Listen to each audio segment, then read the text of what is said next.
Hello and welcome back. Today we're taking a look at the latest vehicle from the Masters of the Universe Origins line, and that is the Roton, the Evil Assault Vehicle. As usual with the Masters of the Universe Origins packaging, we get some beautiful package art. This one featuring Skeletor wreaking havoc in the Roton. If we tip the box up a little bit, we can see Cobra Khan lurking on the bottom of the package art. And another beautiful illustration on the back, which goes the whole length of the package. Skeletor and the Roton again, and here we can see Stratos and Point Dread with the Talon Fighter. Possibly another vehicle that's coming to the line. We see all the features of the Roton here, including some new additions from the vintage release that include a canopy and an interchangeable face for the vehicle. From what I understand, the Origins Roton is a little bit larger than the original, but it keeps that same design, black body with the red, I guess you'd call them buzzsaw blades, although they're very rounded, and the red guns on the top. The guns are removable. It does have quite a few stickers around the body, mostly in green to break up the black and red. And as you can hear, it does have a very solid clicking sound.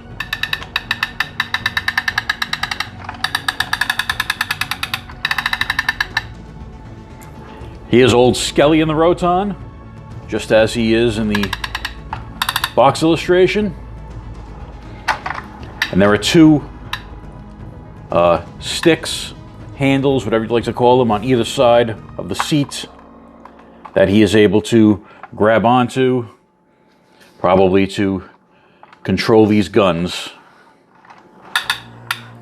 I tend to color coordinate my MOTU figures and vehicles, so when I display the Roton, he will be piloted by Ninjor, since they obviously share that same black and red color scheme.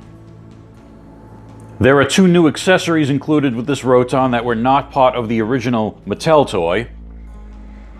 This canopy kind of looks like a roll cage that fits on top of the vehicle and protects the driver. And we also have this alternate face that reminds me of a Japanese kabuki mask. The posts that hold the canopy and the mask in place are not very long, so as a result, they may pop off if you manipulate this too much or try to play with it. Something that I wasn't aware of that was pointed out to me by my friend Chris Miwa from Chasing 80s Toys: the canopy and the mask are an homage to a model of the Roton that was released back in the 80s by Monogram. So that's a nice addition that the designers have added to this modern Roton, and it's a cool Easter egg for those hardcore original MOTU collectors. The next Origins set we're looking at today is Teela and Zoar. This is a new version of Origins Teela, and the first appearance of Zoar the Falcon in the Origins line. Again, it goes without saying, beautiful package art on this, along with the 40th anniversary MOTU foil sticker there. Teela and Zoar, heroic warrior goddess, commands flying falcon into battle. And we can see the falcon has the action feature of the original with the flapping wings, as well as the snap-on battle backpack, and he also comes with a perch, just like the original did. Again, a beautiful piece of artwork on the back of the box. Teela and Zoar share a special connection, each tied in spirit to the Eternian goddess. So we see Teela fighting Skeletor, a very prominent Zoar in the foreground, and in the background is Screech. That is the evil version of the Falcon. That is a recolor of Zoar. So I'm sure at some point we will see Screech in the Origins line. It's just a simple repaint.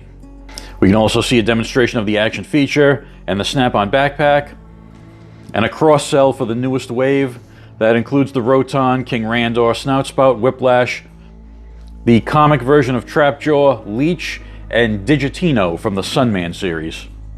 Everything in this set is stored in a plastic blister tray inside the packaging. So if you wanted to, you could take it out, display it, play with it, and then put it right back in the packaging.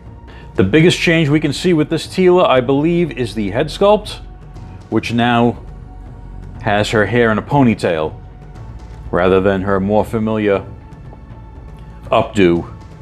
And she also has the modified female knees that were a running change after the first couple of waves of figures. Teela comes with her shield and her snake armor and snake staff, as well as a sword. And that sword is a little bit loose in her grip. There were no instructions about how to put this armor on her, but it is made of a very flexible plastic, and there was this very thin strap on the headpiece, which I fit under her ponytail, because that seemed to make the most sense to keep it on her head. Slip that strap underneath the ponytail, and it fits right over. Here is Zoar, the Falcon, and he is colored to match the color scheme of the classic Sorceress, orange, blue, and white. He has this push lever on his right leg. When you push that, that gives you the flapping wing action. Zoar is constructed of, looks like 3 pieces. There's no articulation anywhere except those flapping wings. The head and the body and talons are made from a more solid ABS style plastic, where the wings and tail feathers are made of a softer PVC style. So that's what allows it to give you that flapping action, the softer plastic. And you can see when I depress this button all the way, how the flapping action works. This is just a solid piece of plastic inside the body that pushes up on the wings. You can see right through that gap there at the mechanism. I'm not a huge fan of the battle backpack. This is one big solid piece from the head to the tail. Then there's a smaller piece that clips in the back. But as you can see, the connection point on that back piece is not as wide as the tail feathers, so that plastic is bending right now. Over time, that is going to cause stress marks on that tail piece on the backpack. So be aware of that if you're displaying this with the backpack on. Over time, something's going to give. Either this back piece is going to create stress marks, or these softer tail feathers are going to bend in. But this is pretty solid. More likely you're going to get the stress marks on this plastic. So I think I'll be displaying Zoar with the backpack off. Here is Zoar up on his perch. And the stand on the perch is as tall as an Origins figure. So you can display a figure in front of him like so. And if you prefer, you can also display Zoar with the classic Sorceress. Like I said, I love to color coordinate my Origins figures, so those two are going to display together. That's it for my look at these new MOTU Origins toys, and I think we have a couple of winners here in these new sets with Roton and Teela and Zoar. I will be continuing on with the Origins series as far as getting updated figures of the classic characters. So I have Randor and Whiplash on their way to me in the mail, and I've just pre-ordered the 3 classic Snake Men. I will not be getting the endless variations of He-Man and Skeletor, just the originals are fine for my collection. I'm not all in on the Sunman characters or the mini-comic colored characters, but I will continue to enjoy the new classic characters as they are released. Thanks for watching, and I'll see you in the next one.